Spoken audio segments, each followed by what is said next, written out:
tubig kagabi yan. Dahil butas, wala kaming idea na pwede ko lang lagay.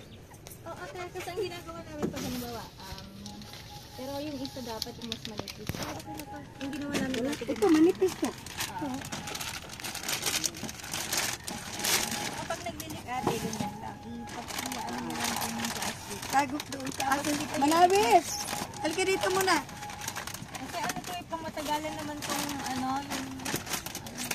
Brother, tito. So, ganyan lang po yung gagawin nyo. Tapos dito nyo na lang po i-take sa labas. Kasi yung dumikit ko po, ma'am. Patingin nga po, parang ka ba? Ali, dito sana ayaw dumikit. Parang Sa styrofoam. Mayroon pang isa. Ito. ano yung pinadikit natin dati kay Ganyan din. Oo, ganyan din. ganito din. Dahil parang walang dikit ko. Pag yung tape, Meron na siyang ano ganitong mama, yung maputig yan. Kaya hindi ko dumidikit. Kailangan pong kaskasin. Inaskat ko na to. Kasi parang makapal. pag umikot yung tape dyan, hindi na matatanggal. Pag kailangan umikot yung buong tape. Ah, ganon. Ako para mag-fold siya, dapat pong i-dikit mo. Okay, sige. Go, mga sister. Mga sister rin. Yan, okay. Para po paikot siya talaga. Tapos hindi na po siya matatanggal. Wow. Ipitin naman ng takip siguro.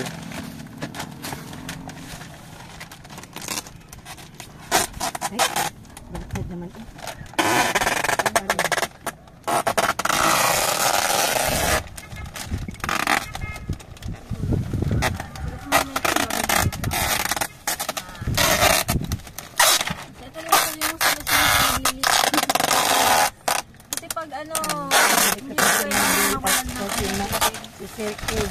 Asawa po niya. Bibili po tayo sa ating pagkakamitos. Okay.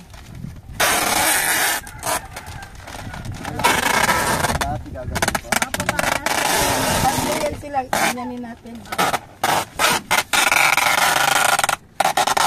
Paano kaya ito?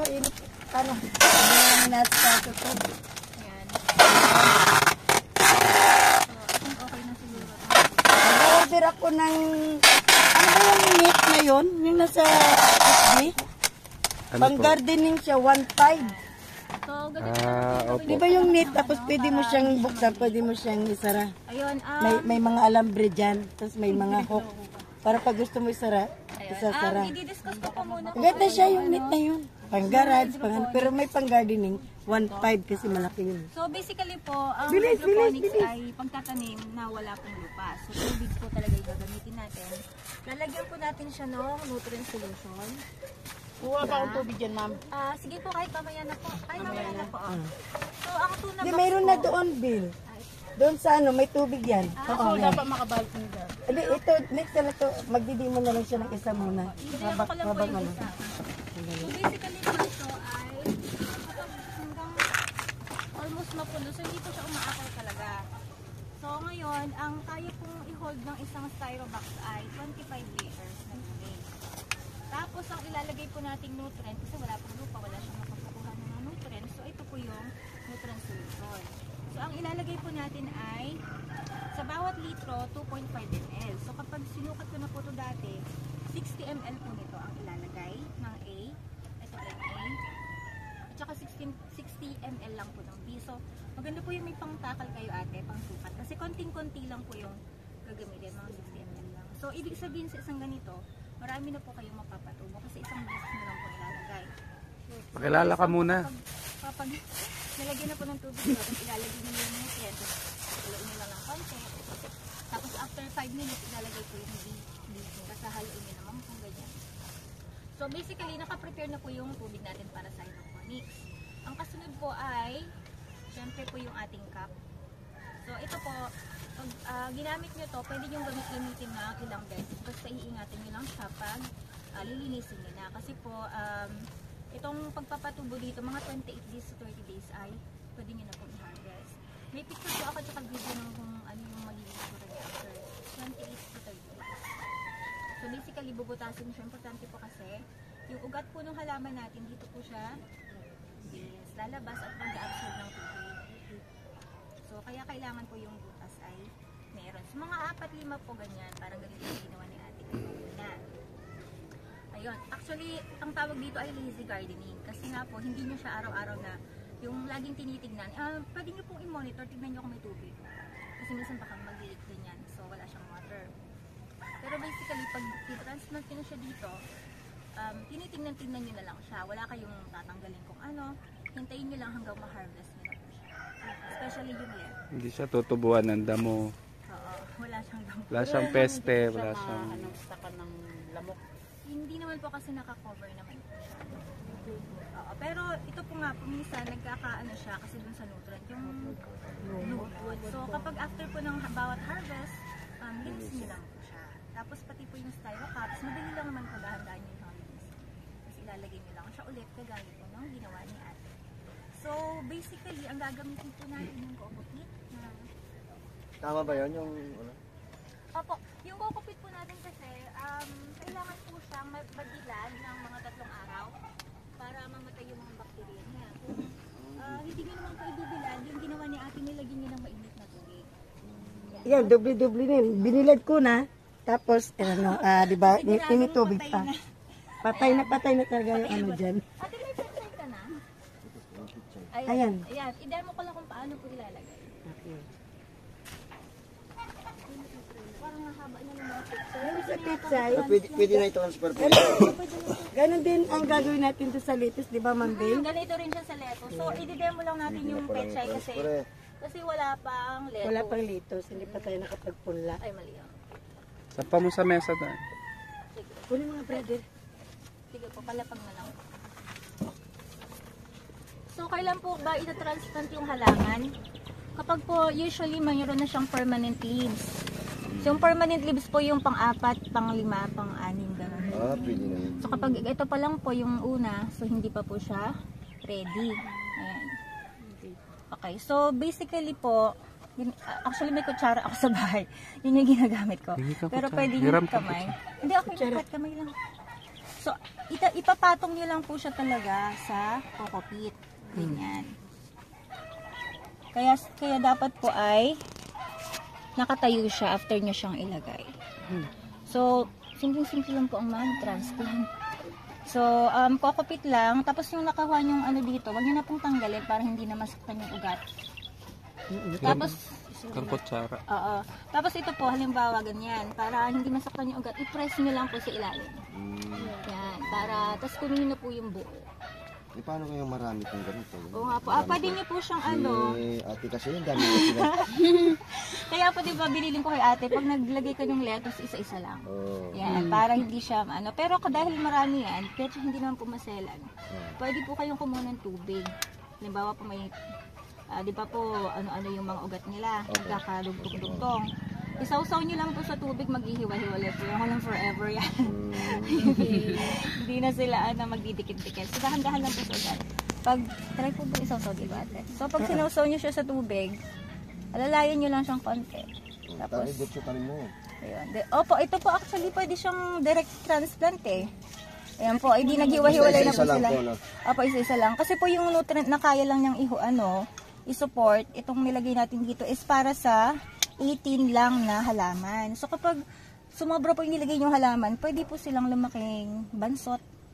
Kaya, na-compute na po kasi kung ilan lang yung kaya niyang i-support. So ayan po, naghiwa-hiwalay na sila nang hindi nasaktan yung ugat. Ayan po. Tapos, ganoon din po, same kung may kutsara po kayo, i-ganon nyo lang para bumilog. And then, Patraining sa kanila. Gagamitin po. actually po, pwede po kahit ordinary soil. Wag lang pong buhangin. Pwede po humiram ng kutsara para ma-demo lang namin yung... Tapos po yung ano, yung ang tawag nito, yung po Mas kasi madali kasi sa kutsara. Opo. Yung po kasing buhangin, hindi siya angkop na ilagay. Yung buhangin na parang grabe. Yung, Black soil. oo, yung ano po yung black soil, okay po siya. Yung parang topsoil, ganyan, okay lang din po yan. Pero po yung buhangin talagang puro. Yung pinanghahalo ng hollow blocks, wag po yung yun. patay na lupa. Kasi po, yung ugat niya, dahil di ba po yung buhangin, sumisiksik, nagsisiksik sila. Magandang Yung lupa ugat yung... po niya, hindi siya makakalabas. So, na-stuck lang yung ugat niya sa taas. Oo. Ayan. So, kapag nakuha niyo po siyang ganito, huwag niyo na pong tanggalin yung soil. Okay lang yan. Kasi once na nilagay niyo siya dito sa tubig, bababa din po yung ibang soil niya. Tapos ayan. Ito yung ating magic na kutsara. Ayan. So, So usually po para mas hindi kayo mahirapan, kuha lang po kayo ng konti, ganyan, tapos pwede nyo po siyang butasin, ay yung iano nyo lang, iayusin. Tapos ihulog nyo na po agad yung pechay sa ilalim. At pwede po kayo mag-scoop ng ano, tapos ilalagay nyo po siya. Parang dadagdagan lang po. Dagdagan nyo na lang po siya. Para lang hindi matumba. Para hindi po siya matumba.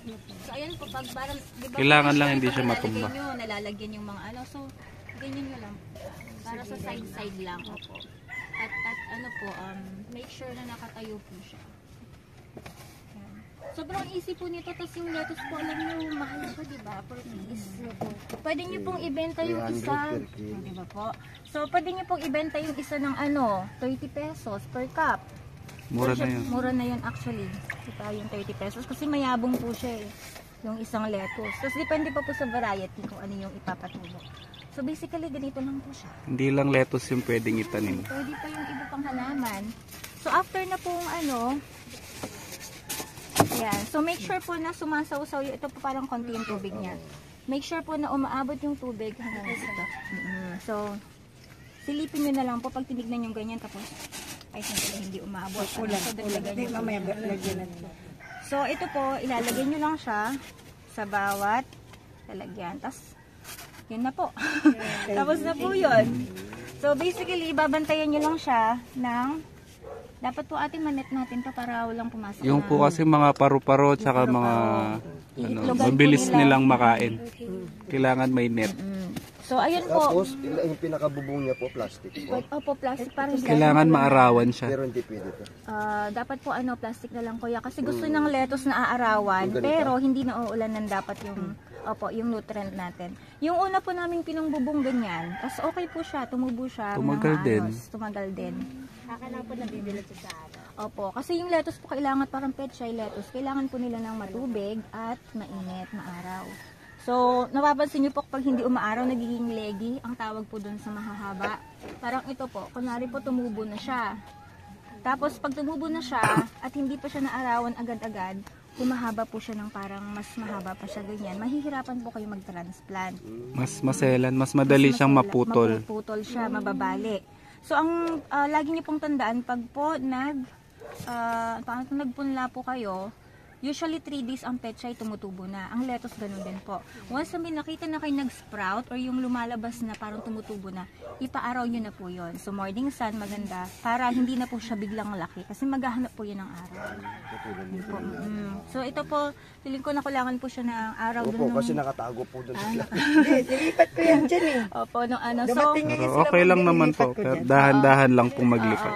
yan po. So dahan-dahan po kayo maglipat. Meron din. Tutubo din siyang katulad nung ano. Para hindi po masayang yung effort at syempre po yung ating mga seeds. At saka, ate, okay din yung mga seeds nyo, no? May mga onion pa, di ba? Yes. Oo. So, yung po palang donation ng ano natin, nung ating seeds, galing pa po yun sa ibang bansa, dun sa kasama din namin. So, mga ano po yan, heirloom ng mga seeds. So, kumbaga, di ba yung sa atin hybrid na.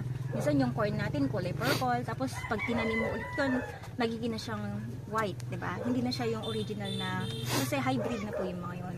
Tsaka lumiliit na lumiliit yung binhi. Lumiliit yung ano, di ba, yung bunga niya. So, yung sa atin po, kaya atin magbinhi tayo doon kapag may natumubo na. Binhi natin yung iba. Ay, may question po ba kayo dito sa hydroponics? Patry mo sa kanila doon. Oo nga eh. Yung na-receive namin, Ma'am Bel, puro onion yellow. Ah, maganda. At mahal yung onion yellow pag binibig. Tapos yung the rest dyan, yung galing sa'yo, Oo, yung mga yung galing sa city hall. Itakla mo yung naman, galing sa patry mo terrace. langan metong gawan. Ay, sige po. Try nyo pong maglagay. Parang ito po malagyan na natin. Para at least po kung may question. Alam niyo na kung paano gawin, di ba? Opo, para kung may O, question. dandan na kayo sa ano Liwas-liwas. natin. Petchay lang din kasi to eh. So at least demo lang na alam nila. So Isa-isa. dapat po ganito yung magiging kalalabasan. Kasi Isa-isa. mabilis lang po talaga Galing yung kay Ma'am makito. Bel to. Galing kay Ma'am Bel ito. Ma'am Bel, may nagtatanong. Ay, ano po Magtatanong. yun, sir? Sa online po eh. Alam ko po yung isang set ng ganyan nasa almost 500 pesos. Kasama na po yung nutrient na ganito. So kung binili ko siya. So, nung ano naman po is may kapartner kaming company sa Clark na nag-donate din po ng supposedly po ito ay para doon sa mga unang families na kasama namin sa Balibago. Ibig sabihin po, pag nag-order po kayo ng ganito, kasama na ito. Opo, kasama namin. Sa Bali, Shopee. ilang piraso? Ilang piraso? Isa pinorder ng Shopee. Opo. Pero may supplier po ako, kung sabay-sabay, mas mura po siya. Kasi parang nasa 300 lang, ganyan. So, mas makakamura po tayo kung sabay-sabay kasi isa niyang bagsakan ilalagay. Pero sa ano po kasi, kung nag-order kayo nito, plus shipping pa, baka umabot po ng 700. Kaya mahal po. Pero don't worry po sa mga gusto pong Yung ano. gusto, no? Sabay-sabay tayo mag-order kay madam. Kasi gusto ko rin magkaroon kasi sa bahay. Opo, sa Ako bahay. kasi gusto ko sa bahay. Siyempre, iba yung sa karding. Ano. Maganda yung may sarili ka. Tama po. Tapos po pala kung sino po yung mga willing talaga na magkaroon sa bahay ate. Pisilin mo sa likod. Hanap pa po ako ng pwede pang mag-donate para sa kanila. Para, Ay, diba? thank you. Gamitin thank nyo you po yung kutsara, mas madali po siya. Pakita mo. Pwede rin po ikot-kutsarahin. Kung nahihirapan po kayong mag Pinakamadali po yung gumamit ng kutsara. Tutusukin ng gano'n. Ganun So, lang. gamitin ka sa bahay. Opo, ayan pwede rin po yung ganyan. So, Ma'am Bel, pakilala po kayo ni Sir Kid. Ay, oo. Ako po si Bel Damasco. Actually po may charity po kami para sa mga bata. So tumutulong po talaga kami sa mga bata dito sa Coton. Mayroon din po kami sa Balibago. So nakikipag-tie up po talaga kami sa mga communities. Para po Maraming gustong mag-donate ng kung ano-anong tulong kaso ang wala yung gustong gumawa. willing na gumawa. Kaya So na nakita kung ko merong si ate. gustong gumawa dito, maraming tutulong. Yes, true. So kasi halimbawa noong sa amin, may Hindi ba mga dinonate to? nagdo-donate. Oh, Dinonate may, to. may mga nagdo-donate. Binigay pero lang sa amin. Yung mga parents namin dati nakasama, ayaw nila. 'Di ba? O, tapos so anong gagawin? Parang okay kung ayaw mo, hanap kami ng iba na willing talaga na gawin. Gusto kasi nila pera na lang eh. Agad yung ibibigay sa kanila. So hindi naman po pwede na ganun lang kasi ang kagandahan po niyan is maging sustainable po talaga yung mga parents. Pag wala kang trabaho, May huminging parent na birthday o kanya. Oh, 'di ba po meron na kayong libre. Hindi na siya bibili. Saka po pang araw-araw, yung pong mga hindi mabibenta, pwede nyo pong iluto for personal consumption. Tapos nga po pala ate, nalaman ko po na kung may 4-piece member na parang PWD din. So automatic po na 20% ng harvest ay bibilihin ng LGU. So hindi po sila makakahindi. Kung nag-harvest ka, na, halimbawa yung may member kang PWD, hindi nila pwedeng hindi bilhin kasi nasa batas na kailangan nilang suportahan yung mga ginagawa ng mga PWD. Kaya po kung talaga makakapag ano po tayo dito, pwede po natin i-alok sa kanila kasi gusto naman po nila yun yung makipag-tie up sila sa atin. Tapos makikita nila yung organic, ganyan, or may hydroponics. So less kasing pesticide to pag nakanet. So hindi tayo nag-spray. So mas safe siyang kainin. Kumbaga dun sa nabibili kasi natin sa palengke. tignan mo yung mga ginawa. Opo, yung nabibili po natin sa palengke talaga, kung makikita nyo minsan may blue na yung dun sa may side niya. Ibig sabihin po, nang bugbog na siya sa pesticide.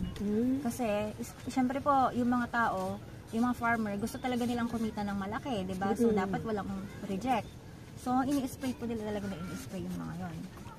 Kaya nakikita nyo naman po, ang daming sakit ng mga tao ngayon, di ba? So, iba po talaga yung organic or yung pesticide-free na ating mga pananim. Patry mo man din. Okay. Tunggal-tunggal. Sige po, Ma'am i-try Ben, ko magtanong. pagkilala naman po natin yung inyong asawa, Ay, oo. Sir Kid.